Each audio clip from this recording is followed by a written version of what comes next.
Good morning. As we get together here at the end of the week, I just want to say a word of thanks to you for your faithfulness. So many of you involved in ministries of all kinds here at our church, and many folks from other churches that are out of the area that check in on us and now and then through our church services or these morning moments or whatever. I just want to say thank you for your friendship, your faithfulness. I love to hear from people we've maybe not seen for some years that are keeping up with us now and then and praying for the work of God. The greatest thing we can do in this whole world is not make money, and it's not find some great civic cause or something. The greatest thing we can do is to pick up the baton that Jesus reached out with, and that of getting the gospel to a lost world. We can't feed everybody, and we can't, Jesus could have fed everybody, and he didn't. But he presented the gospel, and he presented the gospel ministry to those disciples. And he said, you go to all the world and preach and win and baptize and then teach them to observe all things. And then Paul told Timothy, the things you heard from me, those same things, very same, don't change it, very same things, commit that to faithful men who shall be able to teach others also.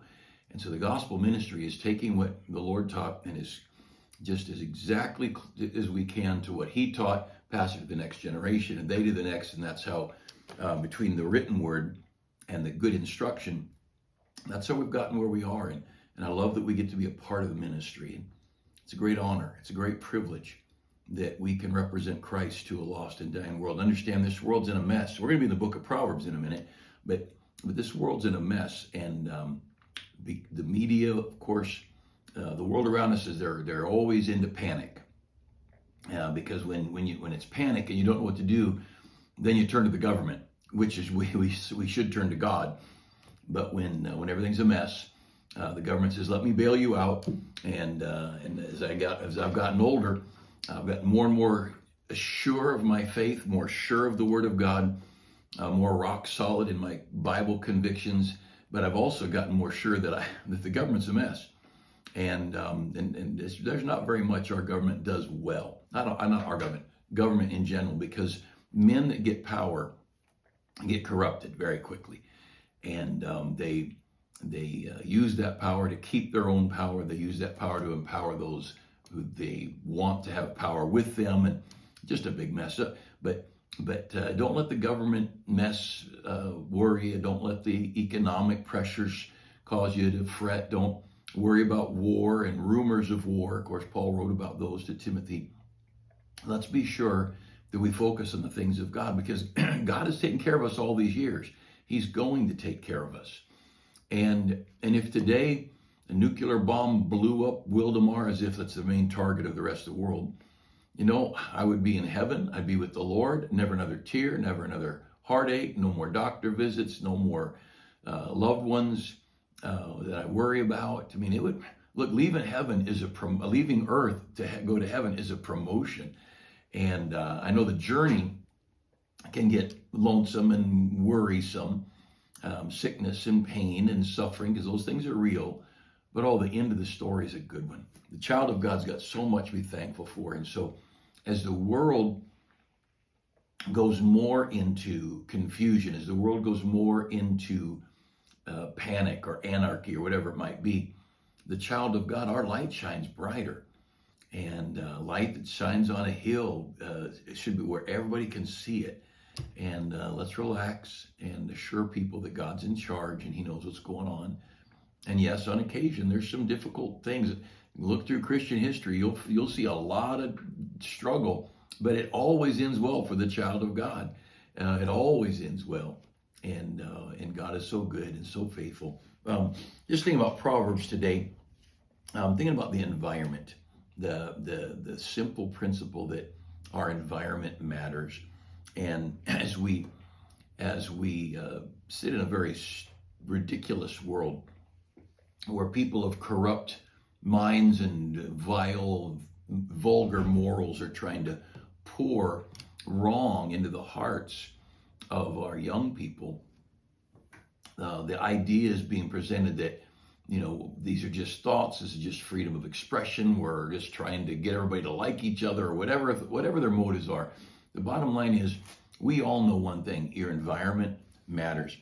You take a bunch of young people, you put them in an environment where everybody drinks liquor, and they're all cussing and smoking, whatever, and in that kind of an environment, the odds are much more likely that those young people, a higher percentage of those young people, are going to turn to that lifestyle. Now, not everybody, because we are free agents. We have a free will, and I grew up in a home where I saw my dad drink a lot, and I made the decision to trust Christ and choose a different path. Had I not gotten saved, I probably would have been on the same path as my dad to some extent. I don't know, but I was saved at 18, so I didn't have that adult opportunity. But I left for college, and the college I was at, what a cesspool, morally just filthy, and liquor that ran like a river. And you just look at that and you think, how could young people not go that route? When you take young people, 17, 18, 19-year-old young people, put them in an environment where there's no moral restraint, there's no restraint for drugs and liquor, there's no restraint for social behaviors that are appropriate and discreet. And what happens? Everybody lets their guard down. Now, the principle is this: we all have a bad nature. We're fallen, and you don't have to teach a child to lie. You don't have to teach a child to be selfish. You don't have to teach a child to be greedy or whatever. That's who we are by nature. You have to teach them to restrain. You have to teach them to say no. You that have been in church much, you know we're a body and a soul and a spirit. The spirit is that new man inside. The spirit's what died in the Garden of Eden when God said, the day you eat that fruit, you'll surely die. And so before I'm saved, I'm a body and a soul. And this soul has a fallen nature. And even the Apostle Paul said, that which I would do, I don't do. And that which I do, I would not. And this old man in here, he's got all kinds of desires for wrong, and this idea of people saying, well, if you feel like that, go ahead and do it. No, we don't teach that in any other area of life. If you don't feel like brushing your teeth, don't. If you don't feel like combing your hair, don't. If you don't feel like cleaning your house, don't. Well, we call those people slobs and undesirable. When you yield to your flesh, it always turns out wrong. And my body has a corrupt nature. My soul has a corrupt nature. If I ate what I wanted and drank what I wanted, it would be terrible. There has to be some instruction. And so parents teach children proper habits. They teach them habits of cleanliness. They teach them habits of hygiene. They teach them habits of diet. And some kids get it more than others. But you've got to teach those things. So the idea of telling a young person, if you feel like you should do this, then go ahead and do it. No, there's some time. That's what mass shooters are doing. That's what criminals are. Our prisons are filled with people who did what they felt like doing. And you can't live that way. You just can't. And no society can function. That's anarchy. Every man, the book of Judges, the theme is every man did that which was right in his own eyes. I don't see anything wrong with this. And I tell you, the liberals and the un-American leaders of our country, the politicians and the main leaders who hate our Constitution, hate our country, they should be very grateful that the mass of people who are capable of doing wrong are restrained by a good conscience and restrained by good training, whether it be spiritual or parental. Because I saw this picture of this old hillbilly guy and the statistics of how many rounds of ammunition and how many guns in America. And he said, folks, if we was the problem, you'd all know it. And, but see, restraint is what makes us guarded. And I can't hit everybody I feel like hitting, and I've never been, that's just not my temperament. I have other issues, but violence is probably pretty low on my temptation list. Not that it's impossible, but we all have our areas. And so when you get born again, now you've got the new man born of God, and you've got the old man born of your earthly parents, and those two are at war. The new man wants to read the Bible. The old man wants to read smut. The new man wants to get up and pray, and the old man wants to sleep, and the old man wants to eat, drink, and be merry, and the new man wants to live for others and serve others. And so there's this wrestling now. So the idea that young people should just be exposed to all kinds of things, that's a stupid idea. No one believes that.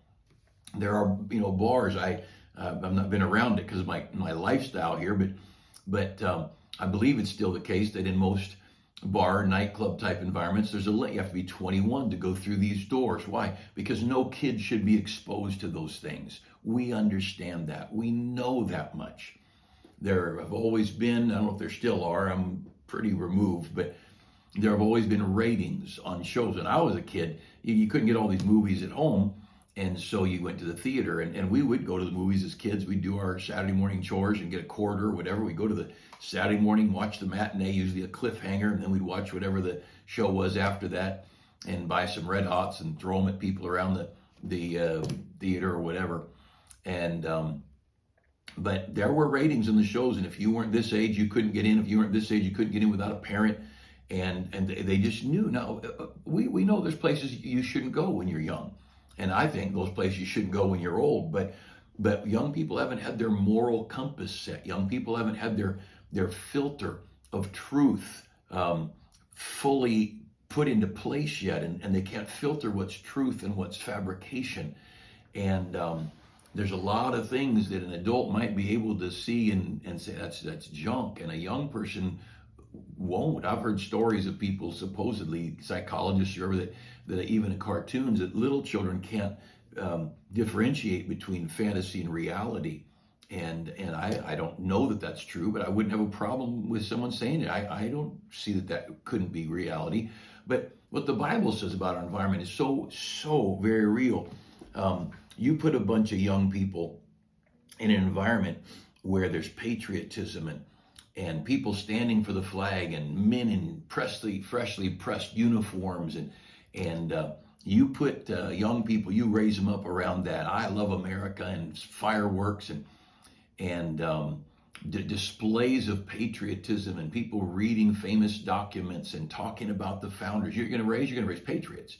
When you raise those same young people around folks who's multimillionaires slandering the flag and slandering the anthem and slandering our founding, the richest of the world, saying our country's been unfair to them. But you put our country, or you put our young people in an environment that points out weakness. And of course, America had weakness. Look what we came from. We came from a totalitarian Europe, a group of people under kings. I mean, literally under kings and sovereigns that ruled with an iron fist, with no restraint whatsoever. And they came to America and they said, let's have a free country. Well, how do we do that?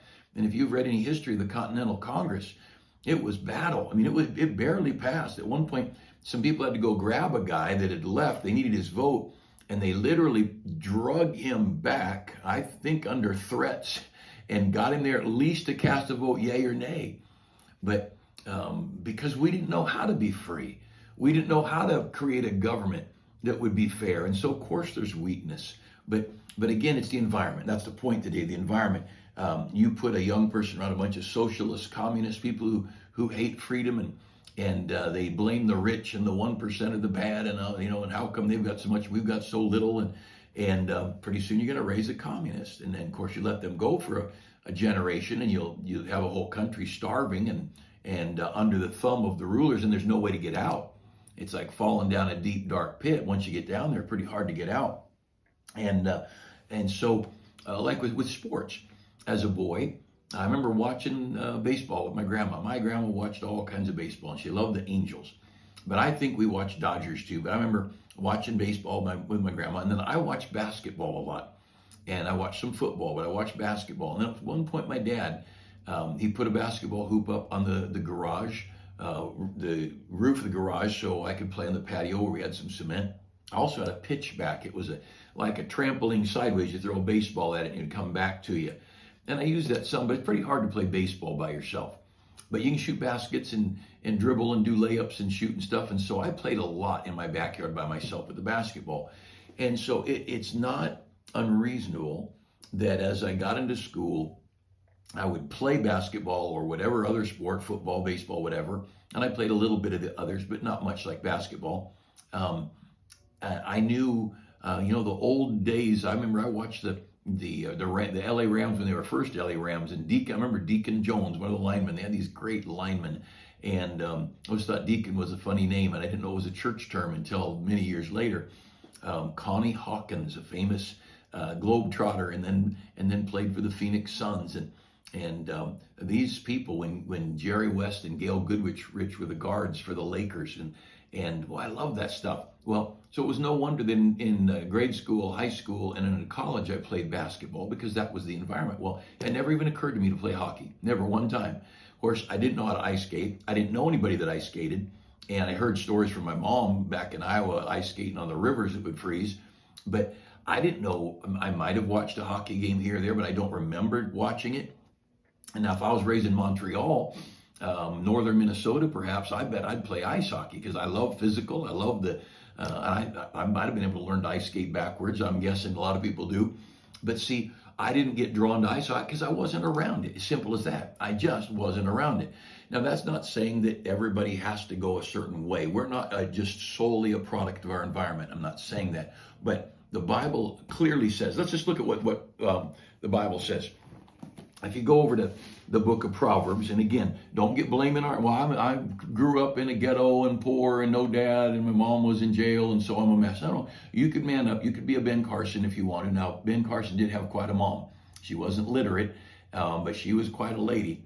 And I tell you, the value of, as I said the other day, the value of moms and dads is highly underrated. Even the uneducated moms and dads. But let's don't blame what we are on our parents. But he does give us, the dad gives instructions in Proverbs 1:10, my son, if sinners entice thee, consent thou not. Don't go chasing after people when they're off doing wrong things. Verse 15 of Proverbs 1, my son, walk not thou in the way with them. Refrain thy foot from their path. The way and the path. Follow those two words through the book of Proverbs. You'll see the way of the wicked and the way of the righteous and the path of the just and those types of words, because it's not just robbing a bank that's wrong. It's the way bank robbers live. It's their whole mental view that they have it and I want it, so why can't I take it? It's the way they think. It's the path they travel. And it's not just adultery is wrong. It's thinking immoral and indiscreet thoughts. And that's why Jesus said, you have heard that it has been said, thou shalt not commit adultery. I say unto thee, don't look at a woman with lust. He that looketh at a woman with lust hath committed adultery already with her in his heart. And so it's what gets into your head and what gets into your heart. Proverbs 27 says, as he thinketh in his heart, so is he. And so wise parents want to guard the thinking. And of course, the culture until the last 50, 70, well, more than that, last 100 years, our culture knew to guard the environments that young people were in. There were things you shouldn't say. There were things you shouldn't get around. And because they influenced us. Proverbs chapter 3, verse 7, the last half, fear the Lord and depart from evil. We should go away from evil things, evil deeds, evil people. Get away from them. Verse 31 of Proverbs 3, envy not the oppressor, choose none of his ways. There are ways and paths that we should avoid. And why? Because the environment, we get on that path, we could end up doing some awful bad things. And now as an adult, we can be influenced by our environment. You get around the right people, the wrong people, as the case might be. You get around the right people, you're going to read your Bible more. You might end up teaching Sunday school, working on a bus route, or going to a jail or a rest home and bringing church to people who don't have church. You get around the other crowd of people. I could go to a bar and drink Coke, but if I go to the bar with a bunch of guys after work every day and drink Coke, there's a much better chance of me ending up drinking a beer than if I get home from work every day, get an iced tea and sit around the home with my kids, talking to my kids about how their day went, reading a book with them, eating dinner, having family fellowship. Very unlikely I'll end up drinking a beer with my family like that, because where we are does give us temptation. It just puts us in those places. And that's what you read over there in the book of Proverbs. But in chapter 7, before we get there, Proverbs 4, verse 14, enter not into the path of the wicked, go not in the way of evil men. You get the way and the path there. The way of evil men. Verse 15 of Proverbs 4, avoid it, pass not by it, turn from it, pass away. And so Solomon's warning this young man, don't go near this. Don't go in the way of the bad people. Don't go along the way of thinking of certain people, and don't go on the path of these evil things. And so it's no wonder that people of the most corrupt and vile motives and morals will bring wrong into the schools and into the lives of children because they're so easily influenced. And it is wrong. It is terribly wrong that we would allow our kids to be in these environments, and it's a sad thing. As I said when I talked about parents the other day, we need to be very, very sure that that we know where our kids are and who our kids are with and who they're hanging around. It matters, it just matters more than we can possibly say. And young people are influenced. That's why I'm all for homeschooling and Christian schools. I prefer a Christian school to homeschooling, but everybody can't do that. And there's different situations. But to throw our kids into a world where there's no moral restraint, where the music is lewd, and where the dress is indiscreet, and where there's conversation in the public school. I'm 65 this summer, but I remember as a child, I mean kindergarten, first grade, hearing indiscreet and immoral things I knew were wrong, kind of things I would never have heard at home. And I remember going to college, and here I am as a college freshman, and the Coke machine in the fraternity houses and didn't have soda. It had different varieties of beer in it. And guys swapping roommates with girls in the dorms so that their girlfriends in their room, and his roommate that's a guy is in the girls' dorms, and that was in 1975. Don't tell me it's gotten more moral and restrained since then. The drug and liquor world, you get around it where you drink this much and you drink and drink and drink, and then pretty soon they're giving you something else and giving you something else. And right now in our area, the fentanyl death toll is unbelievable. Young people, lots of young people. Just recently, I talked to someone that the brother and sister died within a couple of months of each other of fentanyl overdoses. And just what a tragedy. Well, they were in the wrong place. They were with the wrong people. And it might have been something innocent that led them there, but it was the way, it was the path. And our environment matters so very much.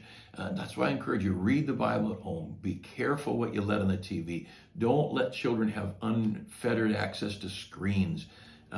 I see little children with tablets and phones, and no, as far as I understand, no buffers, no restraint on those things. I think, oh, right now they might not be looking at anything wrong, but they're getting so familiar and so comfortable. They're in the way of destruction. They're on the path that could lead them to such evil.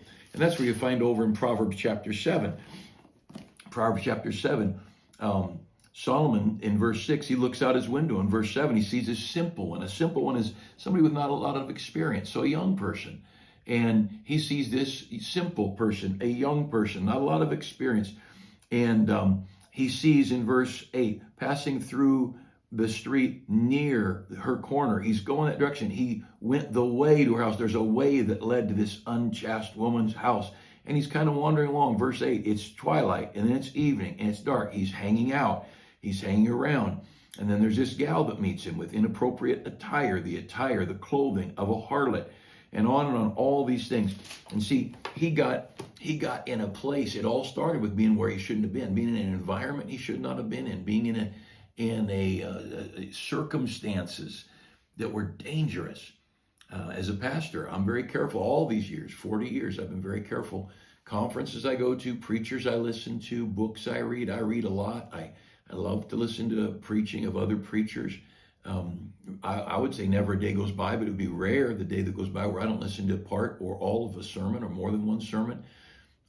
Reading books, godly books, but I am so careful because all of us can be influenced.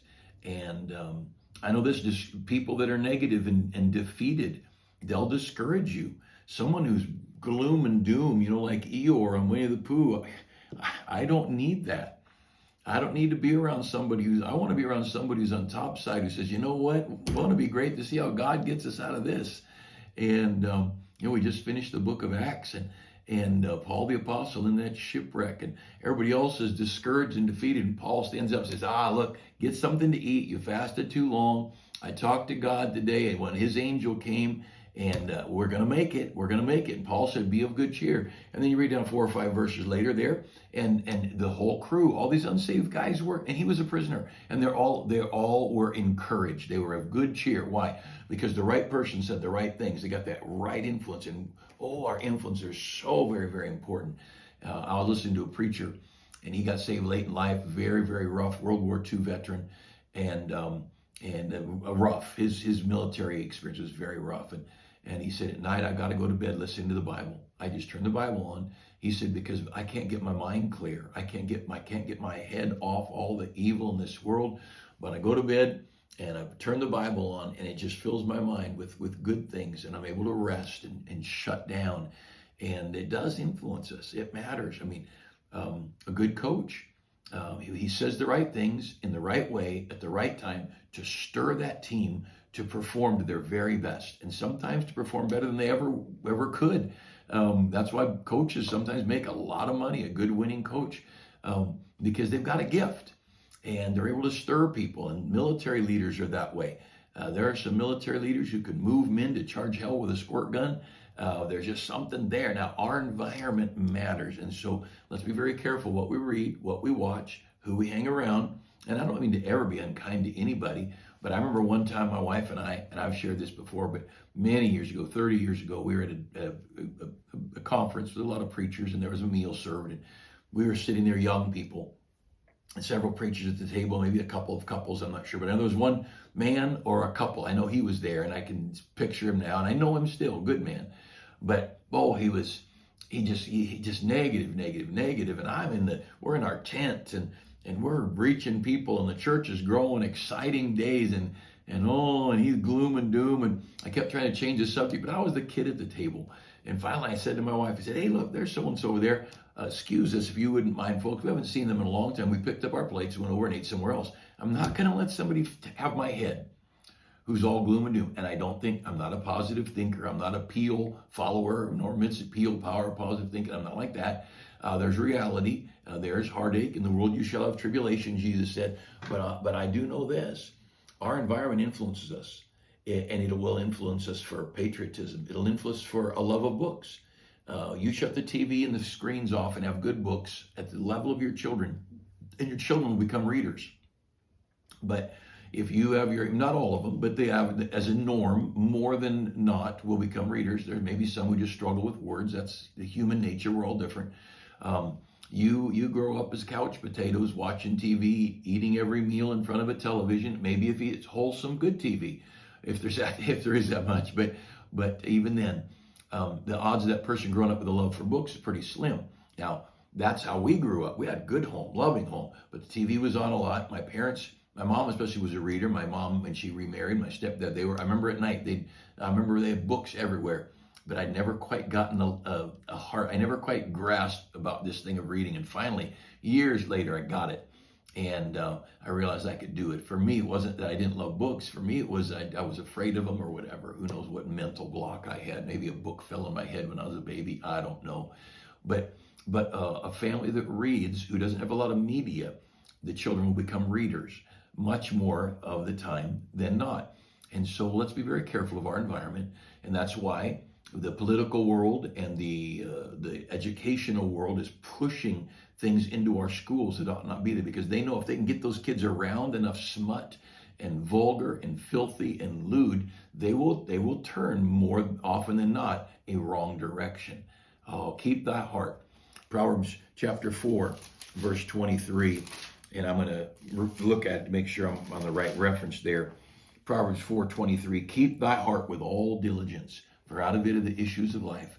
Us being able to build the great families, build a great church, build a great nation, we're going to have to keep our heart right. And let me encourage you, let's keep our hearts right with God. And isn't that what Jesus said? Each time he presented the great commandment, he said, love the Lord your God with all of your heart was always first. Mind, soul, strength, those rotated, but always started with heart. And let's keep our heart, and let's be very guarded about our environment. And let's be in church every time the doors are open and read our Bibles much. And let's seek to have a heart and a mind pure and surrendered to God. Have a great day.